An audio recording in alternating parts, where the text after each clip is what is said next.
નમસ્કાર, નવપ્રવાહ ગુજરાત ન્યૂઝમાં આપનું હાર્દિક સ્વાગત છે।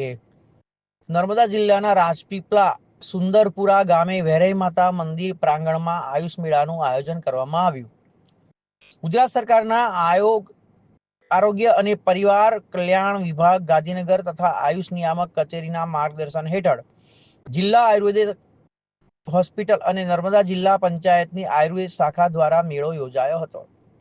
કાર્યક્રમમાં ગામના અગ્રણી અને પૂર્વ સંસદીય સચિવ હર્ષદભાઈ વસાવાના અધ્યક્ષસ્થાને હાજર રહ્યા। તેમણે જણાવ્યું કે આયુર્વેદ અને યોગ ભારતની પ્રાચીન પરંપરા છે અને નર્મદા મોદીની પ્રેરણાથી વિશ્વ સ્તરે નિરોગી જીવનનો સંદેશ પ્રસરી રહ્યો છે। આયુર્વેદિક ઔષધિઓ અસરકારક અને બિન આડ અસરકારક હોવાનું જણાવી તેમને વધુમાં વધુ લોકોને આયુર્વેદ અપનાવે તેવી અપીલ કરી।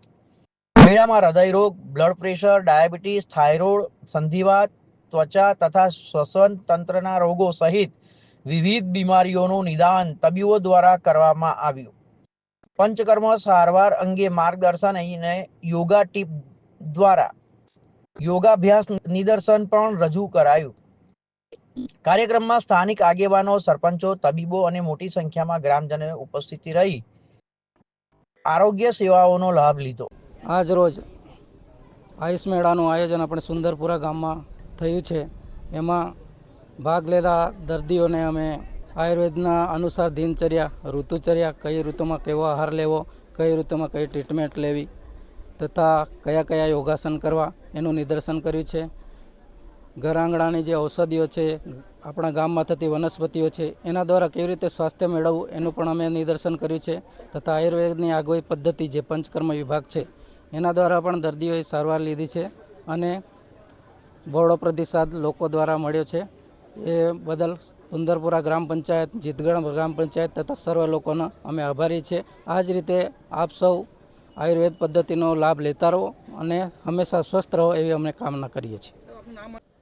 સરકારી આયુર્વેદિક હોસ્પિટલ આયોજિત આજે આયુષ મેળાનું આયોજન એક નાનકડા ગામ સુંદરપુરાની અંદર આજે કરવામાં આવ્યું, જેનાથી આ નાનકડા ગામને જે આયુર્વેદિક ઔષધિઓ છે એનું જ્ઞાન અહીંયા વિવિધ એના તજજ્ઞો, ડૉક્ટરો દ્વારા આપવામાં આવ્યું। આ દેશની અંદર આદરણીય પ્રધાનમંત્રી શ્રી નરેન્દ્રભાઈ મોદી સાહેબના જે એમનો ડ્રીમ પ્રયાસ છે કે દરેક વ્યક્તિ નિરોગીમય બને અને એના માટે આયુર્વેદિક ચિકિત્સા પદ્ધતિથી આ લોકો અપનાવતા થાય, જેનાથી કોઈ પણ વ્યક્તિને કોઈ એની આડકતરી બીજી કોઈ પણ એને અસર આ આયુર્વેદિક ઔષધિઓથી કોઈ શરીરમાં બીજી અસરો આડકતરી થતી નથી અને જડ મૂળથી રોગનું નિદાન કરવાનું કામ એ આયુર્વેદિક ઔષધિથી કરવામાં આવે છે। આજે આપણા વડાપ્રધાનશ્રીએ યોગ દિવસ પણ આપણને મનાવતા કર્યા છે કે યોગ આપણા જીવનની અંદર કેટલો મહત્ત્વનું પાસું છે અને એટલા માટે આપણે સૌ દરેક વ્યક્તિ એ તંદુરસ્ત બની રહે એના માટેના જે પ્રયાસ આપણા આદરણીય વડાપ્રધાન શ્રી નરેન્દ્રભાઈ મોદી જે કરી રહ્યા છે એમના આપણે સૌ જેટલો પણ આભાર માનીએ એ ઓછો છે।